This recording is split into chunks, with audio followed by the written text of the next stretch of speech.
Hello. It's time for me to read to you, and I have a bouquet of dogs that are attacking me that wanted to say hi. Hi, he's waving at you. Hi. Okay, it's time for us to read. I think we were in, let's see,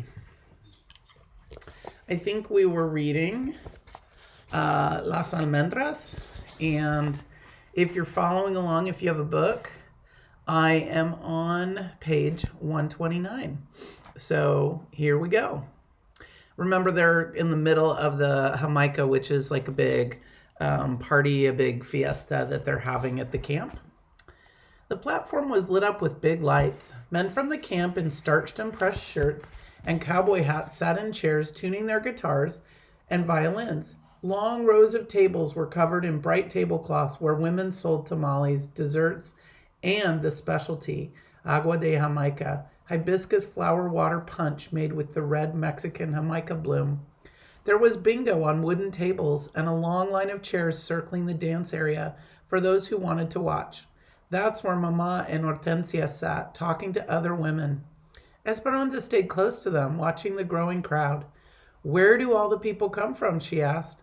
The other night she had heard Juan say that about 200 people lived in their camp, but there were many more than that now. These fiestas are popular. People come from other camps, said Josefina, and from Bakersfield too. When the music started, everyone crowded around the platform, clapping and singing. People started dancing in the area around the stage. Children ran everywhere, chasing and hiding. Men held young boys on their shoulders, and women swaddled their infants, all of them swaying to the sounds of the small band.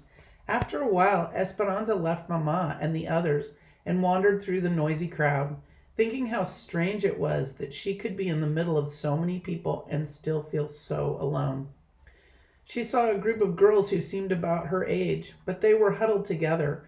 More than anything, she wished Marisol were here. Isabel found her and pulled on her hand. Esperanza, come and see. Esperanza let herself be led through the crowd.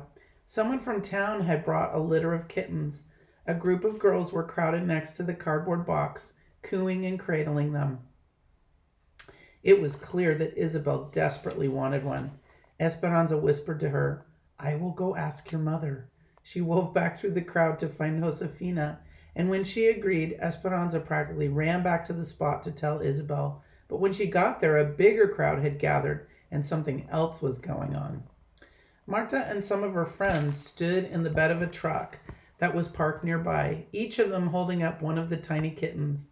This is what we are, she yelled, small, meek animals, and that is how they treat us because we don't speak up.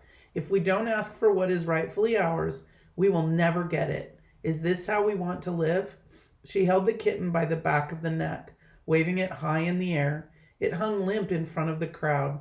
With no decent home, at the mercy of those bigger than us, richer than us? Isabel trembled, her eyes in a panic. Will she drop it? A man called out, maybe all that cat wants to do is feed its family. Maybe it doesn't care what all the other cats are doing. Señor, does it not bother you that some of your compadres live better than others? Yelled one of Marta's friends. We are going to strike in 2 weeks, at the peak of the cotton, for higher wages and better housing. We don't pick cotton on this farm, yelled another man from their camp. What does it matter, yelled Marta.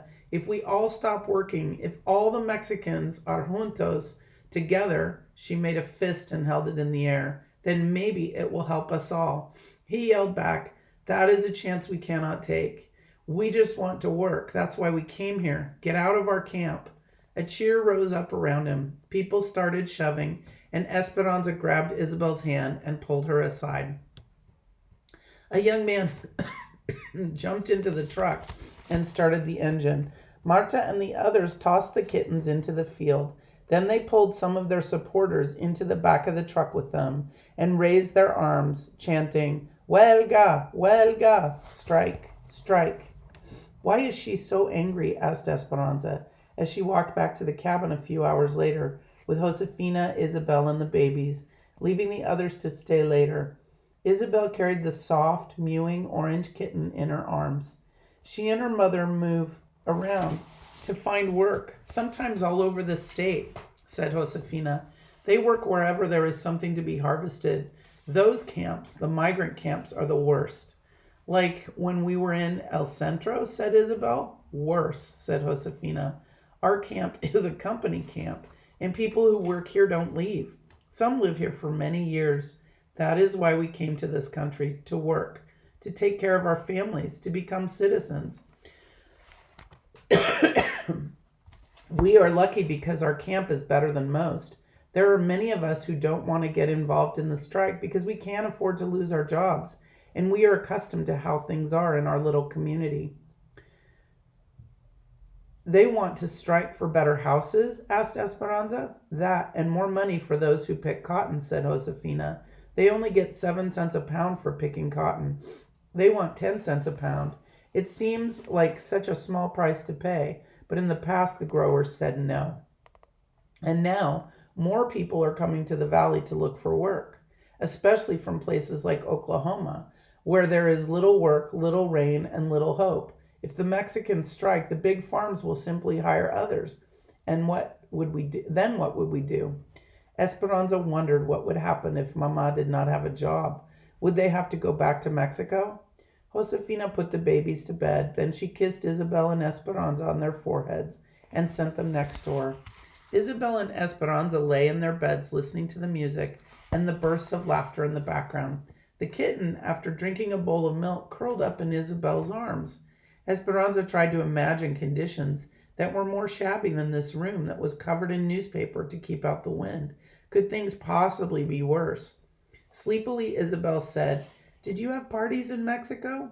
"Yes," whispered Esperanza, keeping her promise to tell Isabel all about her old life.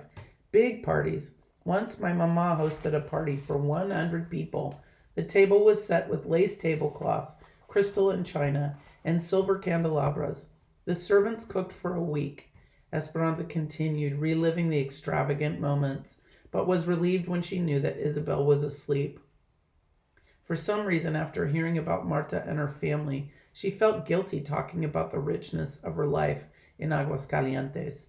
Esperanza was still awake when Mama came to bed later. A stream of light from the other room allowed just enough brightness for her to watch Mama unbraid her hair and brush it out. "Did you like the party?" Mama whispered. "I miss my friends," said Esperanza. "I know it is hard. Do you know what I miss? I miss my dresses." "Mama," Esperanza said, laughing that Mama would admit such a thing to her. "Shh," said Mama. "You will wake Isabel." "I miss my dresses too, but we don't seem to need them here." "That is true, Esperanza. Do you know that I am so proud of you for all that you are learning?" Esperanza snuggled close to her. Mama continued, "Tomorrow we are going to a church in Bakersfield. After church we are going to una tienda called Cholitas. Josefina said she sells every type of sweet roll and Mexican candies." They were quiet, listening to Isabel's breathing. "In church, what will you pray for?" Esperanza asked Mama. Esperanza smiled. She and Mama had done this many times before they went to sleep. "I will light a candle for Papa's memory," she said. "I will pray that Miguel will find a job at the railroad. I will ask Our Lady to help me take care of Lupe and Pepe while Isabel is at school. And I will pray for some white coconut candy with a red stripe on the top." Mama laughed softly. "But most of all, I will pray that Abuelita will get well and that she will be able to get her money from Tio Luis's bank and that she will come soon." Sorry. Mama stroked Esperanza's hair. "What will you pray for, Mama?" "I will pray for all the things you said, Esperanza, and one more thing besides." "What's that?" Mama hugged her. "I will pray for you, Esperanza, that you can be strong no matter what happens." That is the end of that chapter. Our next chapter is called Las Ciruelas, plums. That's a beautiful word, ciruelas. All right. Hope you enjoyed this evening's read. Hope that all of you that got Chromebooks are in better shape now and you can start getting your work done. And I will start trying to look through mission reports and give you some feedback on those pretty soon. And I will talk to you later. Bye.